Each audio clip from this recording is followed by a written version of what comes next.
آج ہم سلسلہ تعارف کتب میں ایک بہت ہی اہم کتاب سیرت حلبیہ کا تعارف کرا رہے ہیں۔ سیرت حلبیہ اپنی خصوصیات کے لحاظ سے ایک ایسی منفرد کتاب ہے جو تاریخ اسلامی اور سیرت رسول کے موضوع پر اپنا ایک علیحدہ مستقل اور اہم مقام رکھتی ہے۔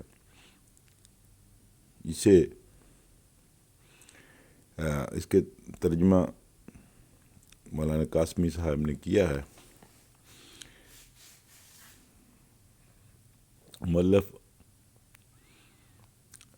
علامہ علی ابن برہان الدین حلبی نے دراصل یہ کتاب عربی کی دوسری اہم کتب سیرت کی تلخیص کے طور پر مرتب کی ہے، یعنی حافظ ابو الفتح ابن سید الناس کی کتاب عیون العصر اور دوسری اہم کتاب سیرت شمس شامی۔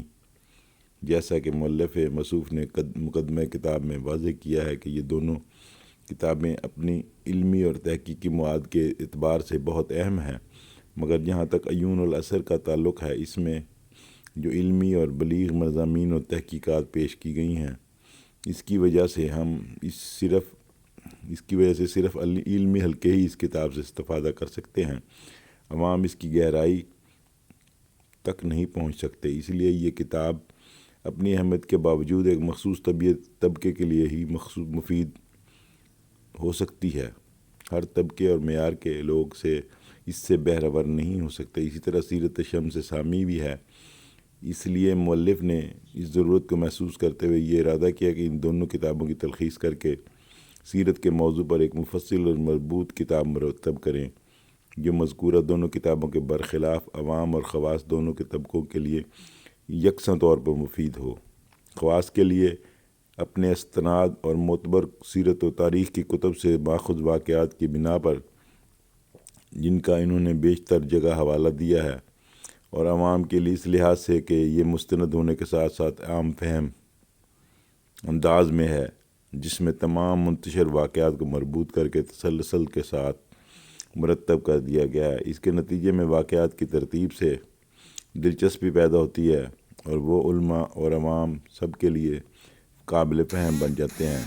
اس کتاب کی ایک خصوصیت یہ بھی ہے، ایک واقعے کے ذیل میں جتنی مختلف اور متفرق روایات فراہم ہوتی ہیں، ان میں سے اکثر کو پیش اس کتاب میں کیا جاتا ہے، اور اس کے بعد ان روایات پر ممکن طور پر تضاد کو دور کر کے موافقت اور تطابق پیدا کرنے کی کوشش بھی کی جاتی ہے، جس سے مختلف تاریخ کی واقعات ایک دوسرے سے جوڑ پیدا کرنا ممکن ہو جاتا ہے۔ ساتھ ہی یہ کہ اس میں جتنی قوی اور ضعیف روایات پیش کی گئی ہیں، مؤلف نے اکثر ان کا ماخذ بھی ذکر کیا ہے۔ اسی طرح جہاں روایات کے تحت قرآنی آیات آ رہی ہیں، وہاں بعض جگہ مؤلف نے اس آیات کا شان نزول، اس کی مختلف تفسیریں اور اس کے ترجیحی مفہوم کو بھی پیش کر دیا ہے۔ اس سے نہ صرف یہ کہ اس آیات کی شان نزول کا تاریخی واقعات سے ربط معلوم ہو جاتا ہے، بلکہ اس کے متعلق علماء اور مفسرین نے جو تحقیق کاوش کیا ہے، اس کا نچوڑ بھی سامنے آ جاتا ہے۔ یہ کتاب ہر لحاظ سے بہرحال ایک منفرد کتاب سیرت ہے۔ مولانا قاسمی صاحب نے اس ترجمے میں یہ پہلو بھی پیش نظر رکھا ہے کہ ترجمے میں اس بات کا بطور خاص خیال رکھا گیا ہے کہ اردو طبقے کے عوام کے مزاج کے مطابق جہاں واقعات میں مزید تفصیل اور تشریح کی ضرورت ہے، اس کو پورا کیا جائے، اور اپنے ہم زمانوں کے مذاق کے جملوں کی ترتیب میں جملوں کی ترتیب میں ملحوظ رکھا جائے، تاکہ بیان میں روانی اور سلاست کے ساتھ وہی زور بیان اور شوکت الفاظ باقی رہ سکے جو اصل زبان میں کتاب کا درہ امتیاز ہے۔ ان تفصیلات کو اگر رواج کے مطابق حاشیے میں واضح کیا جائے تو اس سے واقعے کی تفصیل تو سامنے آ جاتی ہے، مگر جملوں اور اصل بیانی کی روانی باقی نہیں رہتی، بلکہ بسا اوقات پڑھنے والا اصل کو پڑھنے کے ساتھ حاشیہ دیکھتے ہی تسلسل کو توڑنا گوارا نہیں کرتا۔ اس نتیجے میں اس حاشیہ اور تشریح کی افادیت محدود ہو جاتی ہے۔ اس لیے مترجم نے تمام تر تشریحات کو، جن کا تعلق براہ راست اصل واقعہ اور موضوع سے ہے، قوسین یعنی بریکٹ میں پیش کیا ہے۔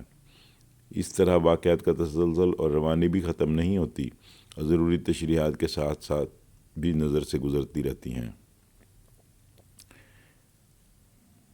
علامہ برہان الدین حلبی 10ویں اور 11ویں صدی ہجری کے ایک نہایت جلیل القدر اور صاحب عظمت عالم تھے۔ آپ کا اصل نام علی بن ابراہیم بن احمد بن علی بن عمر عرف نور الدین ابن برہان الدین حلبی قاہری شافعی ہے۔ مسلک کے اعتبار سے آپ شافعی تھے۔ نہایت بلند اور مرتبہ عالم اور مقبول و مشہور مشائخ میں سے شامل ہیں۔ زبردست اور ٹھوس علم کی وجہ سے ان کو امام کبیر اور علامہ زمان بھی کہا گیا ہے۔ ان کی وسیع علم اور مطالعے کی وجہ سے ان کے متعلق کہا جاتا ہے کہ یہ علم کے پہاڑوں میں سے ایک پہاڑ ہیں۔ علم کا ایک ایسا سمندر ہے جس کا کوئی کنارہ نہیں۔